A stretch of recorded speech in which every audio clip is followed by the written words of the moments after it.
Shalom saudara yang dikasihi Tuhan, selamat malam menjelang pagi, One Way Ministry.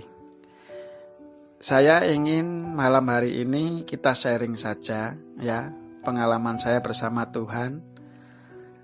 Sampai saat ini ya, saya itu anehnya begini saudara, yang saya rasakan setelah saya berjalan bersama Tuhan, ya otomatis semuanya itu saudara.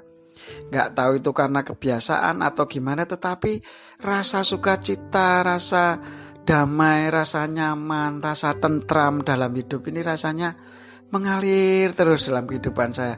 Saya gak pernah pusing masalah di dunia ini mau ada COVID, mau apa gitu ya. Pokok ya dijalani aja, taat aja, pakai masker, cuci tangan, ya toh, jaga jarak, yang ngikutin aja keadaan aja. Tapi nyaman-nyaman aja, nggak ada merasa tertekan. Wah, karena COVID saya susah gini. Nggak, itu biasa saja. Semuanya ya, menurut saya ya biasa saja. Makanya saya sharing seperti ini itu, saudara-saudara yang dikasih Tuhan, coba nanti ikut dalam Tuhan itu apa seperti saya seperti ini. Ngadepi apapun itu kayaknya tenang, santai gitu aja ya. Terus melakukan pekerjaan dunia yang bisa bermanfaat bagi kita sendiri dan orang lain itu kayaknya ya biasa aja gitu. Bagi orang lain umpamanya, waduh kok ini ngerepoti awakmu ae lho. Mesti bantu gini nggak apa-apa. Aku pun ya seneng kok aku gitu. Ngelakuin ini seneng kok, bukan karena kepaksa kok aku gitu. Aku tulus kok gitu. Aku enggak tahu, itu otomatis saudara. Makanya kalau kita bisa bertahan hidup di dalam roh Tuhan, seperti Tuhan Yesus melakukan segala sesuatu itu dengan tulus saudara. Karena ada belas kasihan, dia itu tulus. Enggak minta imbal balas. Coba dilihat di Alkitab, selama Tuhan Yesus pelayanan terus Tuhan Yesus dapat upah apa coba? Tuhan Yesus jadi kaya gitu, bajunya selalu baru gitu? Enggak juga kan? Gitu loh. Itu loh arti pelayanan itu seperti itu saudara. Saya cuma hamba, saya cuma pelayan, posisi saya di bawah. Yang harus dihormati itu adalah orang-orang yang kita layani. Benar enggak saudara? Ya. Ini saya sharing aja, ini pengalaman hidup saya ya. Nah, Tuhan ada satu perkara yang Tuhan bukakan sama saya, ini perkara kecil tetapi penting ini saudara. Saya baru tahu bahwa itu adalah kesalahan saya gitu. Gini saudara, pada saat anak saya melakukan kesalahan ya, orang tua biasanya marah. Dan kesalahan itu diulang-ulang dan diulang-ulang. Nah, biasanya sebagai orang tua, nah ini saudara, saya akan berbicara masalah kedagingan dan kerohanian, hidup dalam roh bersama Tuhan nanti ya. Gini, kalau di dalam daging, saya dulu akan jengkel sama anak saya. Kamu itu loh dikasih tahu perkara yang sama, tapi gak berubah-berubah. Hidupmu kayak gitu terus. Ya apa sih kon iku? Gemes aku sampean. Nah gitu, jengkel saudara. Oh kayak gimana gitu ya, kesalahan kok sama lah. Terus kemarin kan bahas firman Tuhan yang keberapa ya? Anggota kita adalah anggota tubuh Kristus lah. Di ayatnya itu mengatakan demikian saudara. Jikalau ada saudara kita yang pokoknya rohaninya kurang, lah itulah yang harus kita layani dengan penuh gitu loh. Lek rohaninya sudah cukup, sudah mapan, iso mandiri, DE harusnya malah melayani, bukan minta dilayani gitu loh. Kan lebih berkat memberi daripada menerima. Memberi pelayanan itu kan memberi saudara. Nah gitu, lebih kan memberi, jadilah orang yang melayani. Nah gitu. Lah terus Tuhan bilang gini, lek anakmu melakukan kesalahan itu sebetulnya penyakit. Lah anakmu itu penyakitnya itu harus diobati dengan penuh kasih sayang. Contoh, saya naik sepeda motor jatuh, saya luka ya toh, luka tergores umpamanya. Habis gitu ndak diobati sama anak sama istri saya, malah diucek-ucek sama garpu, sama sendok, sama pisau, sama silet, cik. Itu tambah sakit apa tambah sembuh saudara? Lah yang bener gimana saudara? Dikasih bore water, dibersihin, habis itu terus dikasih obat merah, terus mungkin dibungkus pakai kapas sama plester gitu ya, biar cepat sembuh ya sakitnya. Lah itu Tuhan ajarkan sama saya. Kalau anakmu bandel ya, atau suamimu meninggalkan engkau, istrimu meninggalkan engkau, dan perselisihan keluarga nggak selesai-selesai, itu sebetulnya penyakit saudara. Lah penyakit itu bisa disembuhkan ada dua macam saudara. Kalau secara duniawi melalui sahabatnya, supaya sahabatnya itu bisa ngasih nasihat ke dia, itu secara duniawi. Tapi kalau Tuhan langsung saudara, kita doa minta Tuhan prosesen ya, prosesen istriku, prosesen anakku. Hanya bisa Tuhan yang menyelesaikan. Kenapa saya bilang begitu? Karena Tuhan ajarkan, Bang, aku ini sing menciptakan mereka, aku sing ngerti pikiran mereka, aku sing ngerti isi hati mereka, aku sing ngerti perbuatan mereka. Lek engkau minta tolong, lek kamu minta tolong sama aku, Bang, anakmu, engkau aku prosesnya sing rubah. Tapi kue harus sabar, karena keimanan seseorang itu prosesnya aku yang membuat, bukan instan. Semuanya aku nanti yang mengajar dia. Nah itu saudara, ternyata seperti itu. Oh iya ya, melu Tuhan iki sakjane ya penak loh ya. Kabeh-kabeh iki gur Tuhan sing ngerjakke loh. Kita itu cuma hanya berdoa, memuji, menyembah Dia. Kalau diajari doa ya cuma gini, Bapa kami yang ada di kerajaan surga, dikuduskanlah namamu, datanglah kerajaanmu, jadilah kehendakmu ya Bapa, di bumi seperti di surga. Ya toh, berilah kami makanan kami secukupnya hari ini, dan ampunilah kesalahan kami seperti kami mengampuni orang lain ya Bapa. Dan janganlah masukkan kami ke dalam pencobaan, tetapi bebaskanlah kami dari yang jahat, karena Engkaulah Allah yang punya kerajaan dan kemuliaan sampai selama-lamanya. Sederhana doanya, tapi intinya luar biasa dalam itu saudara.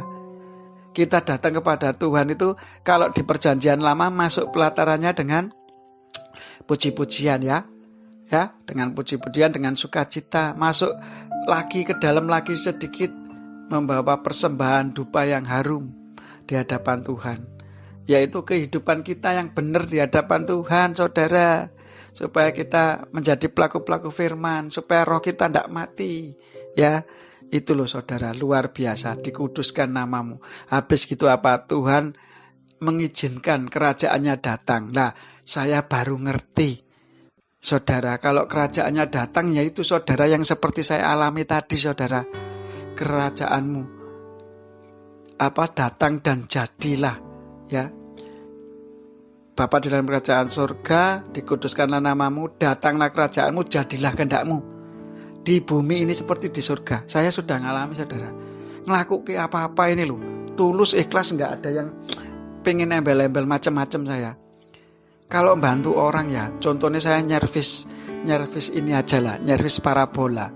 Kadang-kadang saya itu merasa kalau dikasih uang tuh nggak layak. Karena apa? Cuma mure itu kendor, saya kencengi lagi, sudah kena.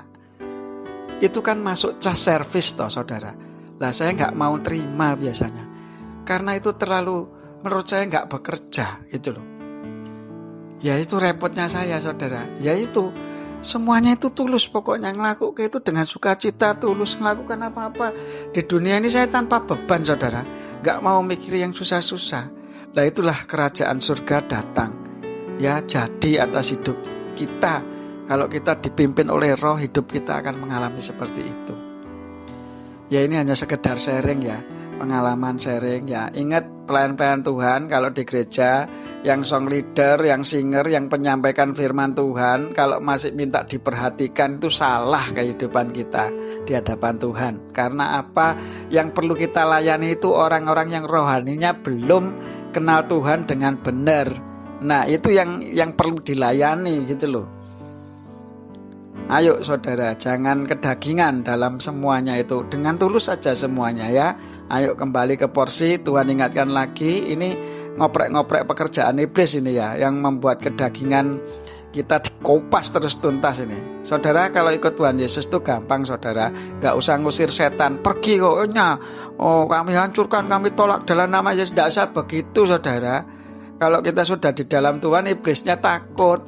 Kamu siapa ya? Kamu anak Tuhan, ya wes aku pindahan wes, terserah mau kemana. Ya itu loh, lek ikut Tuhan itu seperti itu. Nggak usah takut saudara, nggak usah ngusir-ngusir, mereka sudah kabur sendiri. Lek Allah di pihak kita, siapa lawan kita? Nggak ada, kata firman Tuhan.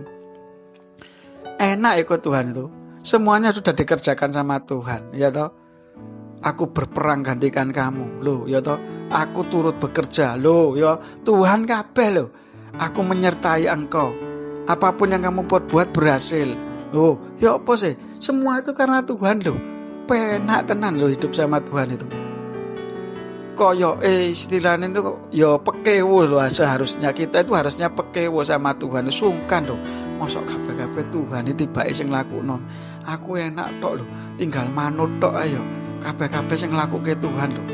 Berarti Tuhan itu melayani kita apa enggak saudara? Loh, lebih berkat melayani daripada menerima. Makanya itu loh. Ayo, Tuhan aja mau melayani kita loh. Membantu kita loh, berperang gantikan kita, menolong setiap masalah kita. Nah, kita kok malah enggak mau melakukan sesuai apa yang Tuhan ajarkan. Dia itu teladan, dia itu contoh gitu loh. Ayo saudara, ini cuma sharing pada malam hari ini. Ikut di dalam Tuhan itu pasti merasakan kedamaian ya. Cinta kasihnya Tuhan itu otomatis ada di dalam diri kita. Bapak, kami mengucap syukur, terima kasih buat kuasa firman-Mu yang sederhana pada malam hari ini, yaitu Engkau mengajarkan kami untuk menjadi pelaku-pelaku firman yang hidup di dalam roh yang menyala-nyala, bukan daging yang menyala-nyala. Karena begitu kami hidup di dalam roh, kami sudah milik-Mu dan kami menyalipkan kedagingan kami dan dengan segala hawa nafsunya. Kemudian bahwa seseorang yang rohaninya belum matang, orang-orang yang kita lihat masih bersalah, masih hidup dalam kedagingan, itu merupakan pasien yang sakit. Kita harus mendoakan dia melalui doa syafaat dan doa pagi. Ya Tuhan, ajar kami ini memiliki belas kasihan terhadap mereka. Bukannya kita malah mengomongkan kesalahan mereka, mengumpat mereka, menjauhi dia, membenci mereka. Bukan Tuhan, tapi itu tugas kita untuk mengasihi mereka, untuk mendoakan mereka supaya tetap di jalan-Mu, seperti kami pun mengalami hal-hal yang penuh sukacita, damai, sejahtera, kesabaran, kemurahan, kebaikan, kesetiaan, kelemah lembutan, serta penguasaan diri-Mu yang terus melimpah atas kami. Ya Bapa, terima kasih. Kami yakin dan percaya semua yang mendengar kuasa firman-Mu pada saat malam hari ini sudah Engkau ubahkan di dalam nama Yesus. Dan kami percaya kami sudah menerima apa yang sudah Engkau berikan kepada kami. Dan kami yakin dengan iman bahwa sukacita dan bersyukur dan tekun berdoa terus melimpah atas semua jemaat-Mu yang mendengarkan kuasa firman-Mu ini ya Tuhan. Dan kami tahu semua yang melalui media YouTube ataupun siapapun yang tergabung dalam semuanya, Engkau berkati mereka semua, Engkau kasih mereka, ubah kehidupan mereka untuk semakin cinta akan Engkau Tuhan. Banyak kuasa kebenaran-Mu mengalir atas kuasa-Mu, terus mengalir dan mengalir. Dan biarlah semuanya itu Tuhan, mereka mempersembahkan tubuh sebagai persembahan hidup, kudus dan berkenan di hadapan-Mu, menjadi pelaku firman roh yang menyala-nyala, tidak hidup di dalam daging lagi, hidup di dunia ini menjadi berkat bagi orang banyak. Dan dimanapun kami berada, pakai kami, pakai semua orang percaya untuk menjadi anggota-anggota tubuh Kristus yang saling melengkapi satu dengan yang lain dengan talenta karunia masing-masing. Terima kasih Bapa, biar segala kemuliaan, pujian, hormat, kuasa, keagungan, kejayaan, kemasyhuran dan kekudusan hanya bagi nama Yesus Kristus Tuhan atas kami. Haleluya. Amin.